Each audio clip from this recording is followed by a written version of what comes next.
Siapa kita? Siapa kita? Siapa kita?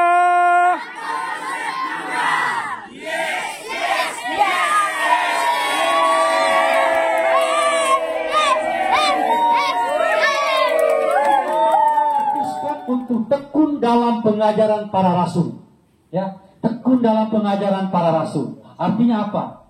Mereka selalu berkumpul untuk dengar khotbah dari rasul-rasul. Ada berapa orang rasul? Ada berapa orang? 12.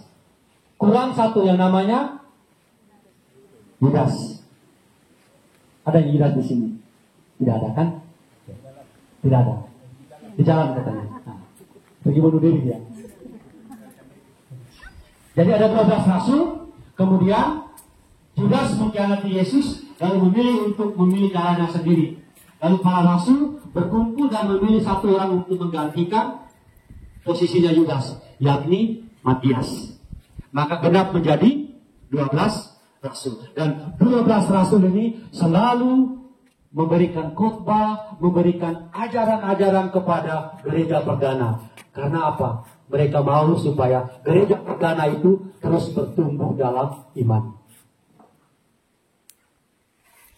Ada dua arti. Yang pertama, gereja perdana selalu menyediakan waktu untuk merenungkan, memahami, mencari tahu, bertanya, membaca dasar-dasar iman yang diajarkan oleh para rasul. Ingat, yang pertama itu menyediakan waktu. Hari Kamis, bisa tidak kita sediakan waktu sedikit 1 jam saja untuk mendengarkan Yesus. 1 jam saja. 1 hari berapa jam? 1 minggu berapa jam? Jadi bisa hitung lagi kan? Apalagi sebulan sampai setahun. Siapa yang beri itu? Siapa yang beri? Tuhan yang beri. Dia hanya minta seminggu 1 jam. Hari Minggu. Hari Kamis cukup 1 jam. Nah, tapi kadang-kadang manusia itu masih hitung-hitungan dengan Tuhan, ya. Dia beri banyak, dia hanya minta sedikit, tapi kadang-kadang manusia itu masih susah untuk meluangkan waktu untuk dia. Ya. Banyak, jadi dengan kedatangan Bapak Suci ke Indonesia, satu refleksi yang kita renungkan juga. Terlalu banyak orang-orang hebat, ya. Jadi ini sebelum kedatangan Paus itu, intelijen Amerika itu sudah sampai di sini sekitar 2-3 minggu, ya, sudah sampai di sini dengan satu pesan: tidak boleh ada apa-apa dengan Paus, ya.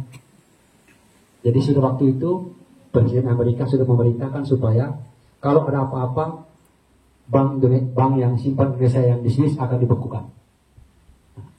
Kalau seandainya terjadi apa-apa dengan Paus, ya, itu mengatakan bahwa sebagai orang Katolik kita harus bangga, dan dengan kebanggaan itu kita meluangkan waktu kita, ya, meluangkan waktu. Ketika saya dengar cerita itu, saya baca berita itu, saya bangga, ya. Tapi kemudian saya bertanya kepada diri saya, apa yang bisa saya berikan untuk Tuhan yang selalu baik ini, ya. Hari ini kita juga diingatkan, bisa tidak saya luangkan waktu sedikit saja untuk Tuhan. Setiap hari Kamis kumpul untuk dengarkan sabdanya. Tidak lebih Tuhan minta.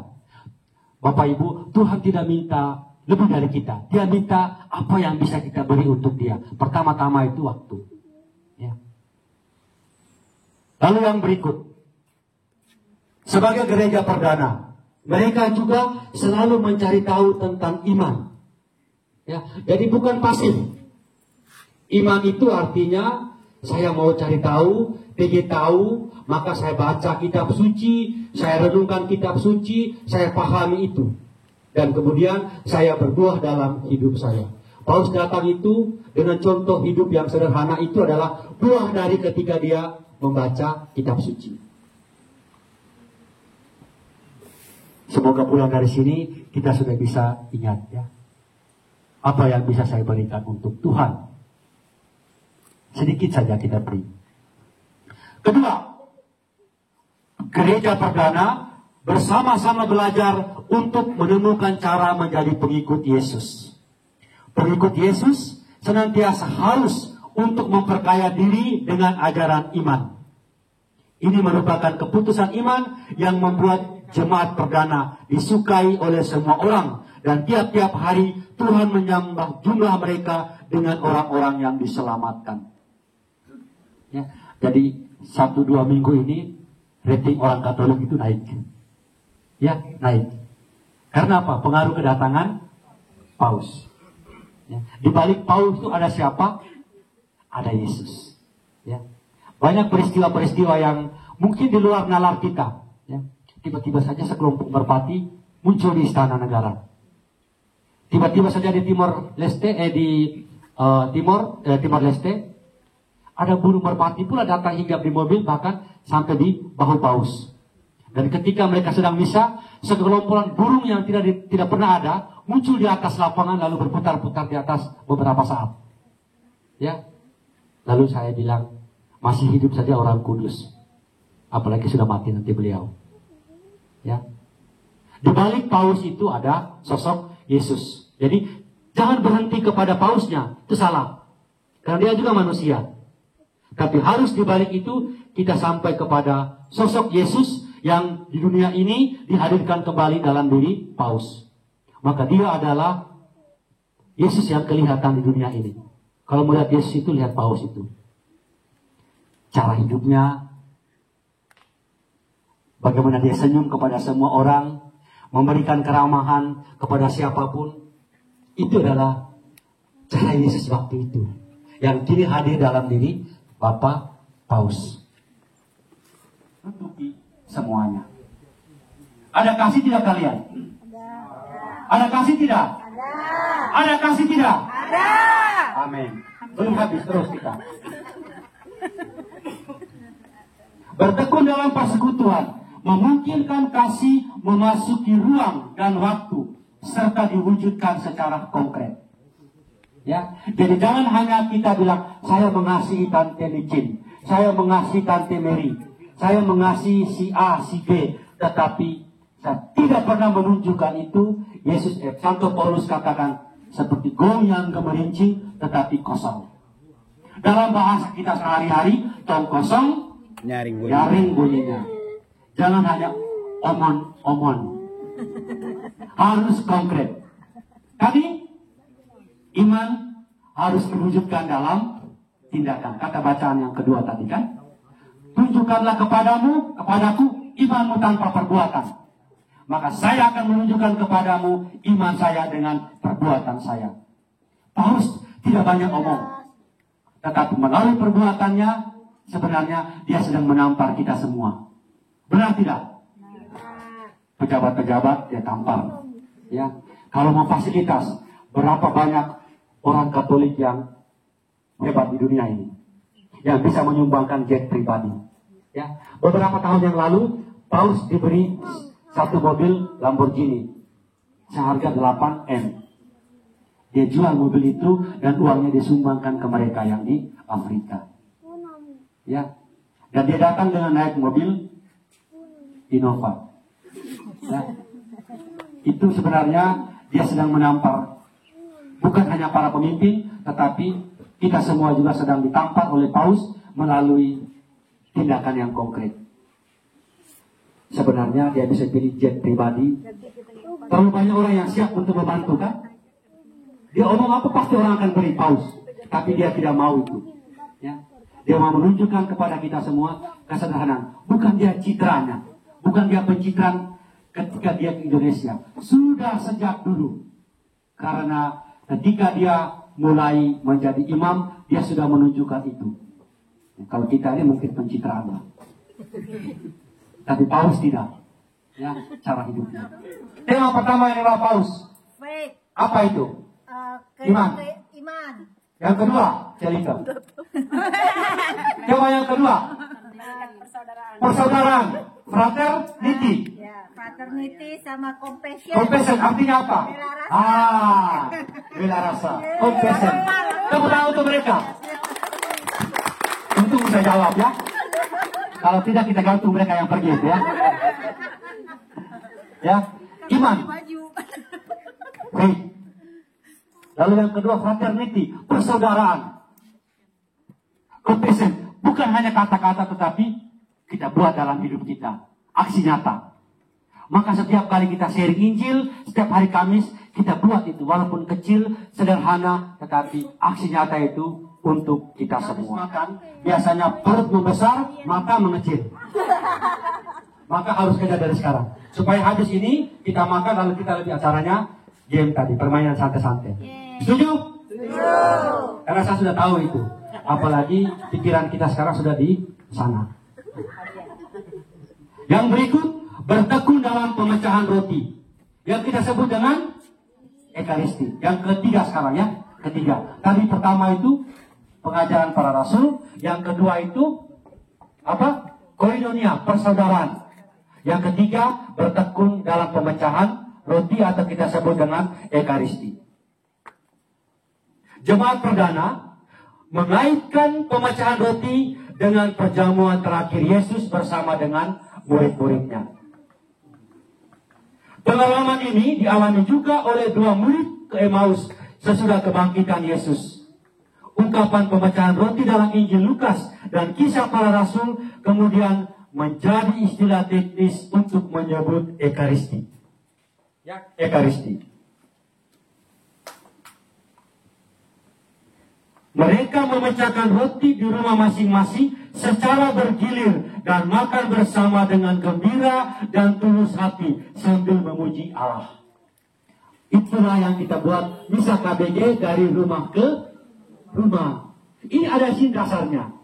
Memecahkan roti dari rumah ke rumah, misa KBG dari rumah ke rumah. Maka di Tanjung ini saya katakan, siapa yang tidak mau rumahnya dijadikan tempat untuk misa, sebenarnya dia sedang tutup pintu untuk berkat itu datang. Ya, siapa yang membuka pintu rumahnya untuk doa, untuk misa, maka sebenarnya dia sedang membuka lebar-lebar untuk berkat itu datang dan tinggal di dalam rumah. Ya, saya ini jangan dululah akhir bulan baru misa di rumah saya. Apa hubungannya dengan misa dan akhir bulan? Iya pastor, karena ini kami mau potong gajah untuk mereka makan. Apa hubungannya? Umat itu datang untuk doa, untuk misa, bukan untuk cari makan. Makan di rumahnya itu ada makanan. Dia datang itu dia berdoa bersama keluarga yang dia kunjungi. Dia misa bersama dengan keluarga yang dia kunjungi. Dia bawa berkat untuk keluarga yang dia kunjungi. Kalau makan, mungkin di rumahnya lebih banyak makanan. Tapi kalau dia mau datang itu artinya bahwa dia mau doa. Kalau kita kan tidak. Besok, Kamis depan, doa atau misa di rumahmu. Jangan dulu. Kenapa? Belum gajian. Apa hubungannya misa dengan gajian? Belum ada rezeki. Orang itu datang untuk doa. Jadi mulai hari ini Bapak Ibu, doa, misa itu bukan untuk cari makan. Orang datang untuk berdoa. Tidak persiapan apa-apa. Ya, kalau kalian mau cara makan-makan bersama, pas waktu-waktu seperti ini. Ya, atau 2 bulan sekali. Atau 3 bulan sekali. Atau 6 bulan sekali. Atau setahun sekali. Kebersamaan. Ya kan? Dan umat yang lain, kalau mereka datang doa itu, kalau mereka tidak kasih makan minum, jangan cerewet, jangan protes. Tidak boleh ngomong-ngomong di belakang. Di rumah ini kita makan mie. Kok di rumah ini hanya minum air putih? Emang kenapa? Kau datang doa, bukan datang cari makan. Ya, jadi ingat sekali lagi. Kalau kalian seperti ini, hari ini bertobat.